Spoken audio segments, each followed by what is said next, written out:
আচ্ছা, যদি আগের ভিডিওটা দেখে থাকো তাহলে এই ভিডিও হচ্ছে তার পরবর্তী অংশ। এখানে টেস্ট পেপার প্র্যাকটিস, মাধ্যমিক টেস্ট পেপার প্র্যাকটিস, হিস্ট্রি।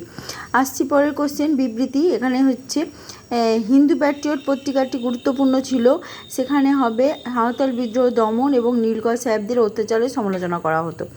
তৃতীয় বিবৃতিতে আসি, 1859-60 খ্রিস্টাব্দে নীল বিদ্রোহ হয়। এখানে ব্যাখ্যা হবে ইংরেজরা কৃষকদের খাদ্যশস্য চাষ করার বদলে নীল চাষে বাধ্য করত।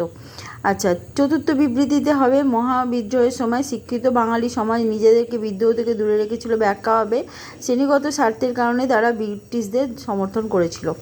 আচ্ছা, এখানে শর্ট কোশ্চেনগুলোও বলে দিচ্ছি। 11টি শর্ট কোশ্চেন লিখতে হবে। 22 নাম্বার আছে, স্থানীয় ইতিহাস চর্চার গুরুত্ব লেখো। দেখো, শুনে নাও। স্থানীয় ইতিহাস চর্চার মাধ্যমে সংশ্লিষ্ট জায়গার লোক পরম্পরা, শিল্প স্থাপত্যের বিকাশ, আর্থসামাজিক বিবর্তন সম্পর্কে জানা যায়। বঙ্গদর্শন পত্রিকা থেকে সমকালীন ভারতের ইতিহাস কী ইতিহাস পাওয়া যায়?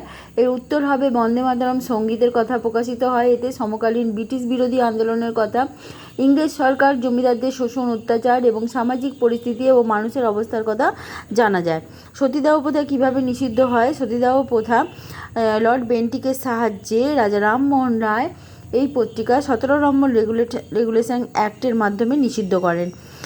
এশিয়াটিক সোসাইটি কেন প্রতিষ্ঠিত হয়? এটা 1784 সালে 15ই জানুয়ারি প্রতিষ্ঠিত হয়েছিল। উইলিয়াম জোন্স ছিলেন এর কর্ণধার এবং এখানে প্রাচ্য দেশের ইতিহাস, সংস্কৃত, সাহিত্য, বিজ্ঞান নিয়ে গবেষণার জন্য এই প্রতিষ্ঠানটি প্রতিষ্ঠিত হয়। চুয়ার কাদের বলা হয়? জঙ্গলমহল সহ মেদিনীপুর জেলার আদিবাসীরা ছিল চুয়ার। এরা কৃষক ও পশুপালক। এরা জমিদারদের এরা ইংরেজদের শোষণ ও অত্যাচারে অতিষ্ঠ ছিল। আচ্ছা, পরের কোশ্চেনে আসি। পরের কোশ্চেনে আছে ফরাজি আন্দোলন কি? এটি ধর্মীয় আন্দোলন, কিন্তু পরবর্তীকালে ব্রিটিশ বিরোধী আন্দোলনে পরিণত হয়। নীলকর এবং জমিদারদের প্রতি বিরুদ্ধে এরা সোচ্চার হয়। ভারত সভা প্রতিষ্ঠার উদ্দেশ্য কী ছিল? ভারত সভা প্রতিষ্ঠার উদ্দেশ্য ছিল সেটা কিছু এখানে ব্যক্তিগত স্বার্থ নয়, এখানে জাতীয় স্বার্থ দেখা হয়েছিল। এছাড়া ইলবার্ট বিল বিতর্কের একটা নিরসন করা, তাছাড়া নাট্য নিয়ন্ত্রণ আইন, সংবাদপত্র নিয়ন্ত্রণ আইন, এই সমস্ত কিছুর বিরুদ্ধে প্রতিবাদ করা। তারপরে সিভিল সার্ভিসের বয়স কমিয়ে দেওয়া হয়েছিল, তার বিরুদ্ধে সোচ্চার হওয়া। এই সমস্ত কিছু যে ব্রিটিশদের যে একটা ভারত বিরোধী পদক্ষেপ ছিল, তার বিরুদ্ধেই ভারত সভা প্রতিবাদ জানিয়েছিল। আচ্ছা, ব্যঙ্গচিত্র কি? ব্যঙ্গচিত্র হচ্ছে সমাজের কুপ্রথা এবং ব্রিটিশদের বিরুদ্ধে কিছু হাস্যরসাত্মকমূলক চিত্র পরিবেশন করে ব্যাপারটাকে সহজ করে পরিবেশন করা হয়েছিল, যাতে হাস্যরস পরিবেশন হয় কিন্তু প্রতিবাদটাও ধ্বনিত হয়। ঠিক আছে, এই ছিল ব্যঙ্গচিত্র। আচ্ছা, বর্ণপরিচয়ের গুরুত্ব কী ছিল? বর্ণপরিচয় শিশু পাঠ্য বই, সূচনা লগ্নে এর পড়াশোনার হাতে খড়ি, চরিত্র গঠনে বর্ণপরিচয়ের কোনো তুলনা নেই। এছাড়া রাখাল ছেলে, গোপাল ছেলের কথা আজও প্রচলিত রয়েছে।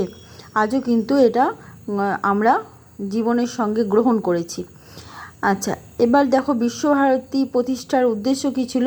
বিশ্বভারতী রবীন্দ্রনাথ ঠাকুর মনে করতেন যে বিশ্ববিদ্যালয় হচ্ছে মুক্ত চিন্তা এবং জ্ঞানের আধার। এর মাধ্যমে সত্যের অনুসন্ধান করা হয় এবং জ্ঞানের বিকাশ ঘটানো হয়। সেই কারণেই কিন্তু বিশ্বভারতী তিনি প্রতিষ্ঠা করেছিলেন। বাংলার নারী শিক্ষা বিস্তারে রাজা রাধাকান্ত দেবের কী ভূমিকা ছিল? রাজা রাধাকান্ত দেব কিন্তু নারী শিক্ষা বিস্তারে একটা অগ্রণী ভূমিকা নিয়েছিলেন। তিনি কিন্তু যেটা হচ্ছে তার বাড়ির যে নারীরা ছিল তাদের উৎসাহ দেওয়ার জন্য তিনি পুরস্কারের ব্যবস্থা করতেন এবং বিভিন্ন জায়গায় তিনি নারী শিক্ষার কথা কিন্তু বলেছিলেন।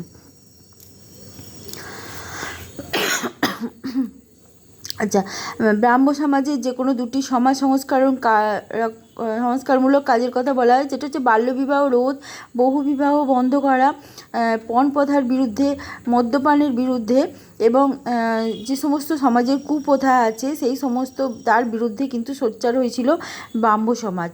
বন্দে মাতরম সঙ্গীতটি বিখ্যাত কেন? বন্দে মাতরম ছিল জীবনের একটা মন্ত্র, যে মন্ত্রটা বিপ্লবীরা গ্রহণ করেছিল এবং তারা মাতৃ বন্দনা করতে করতে ফাঁসির মঞ্চে হাসতে হাসতে প্রাণ বিসর্জন দিত বন্দে মাতরম গান গেয়ে।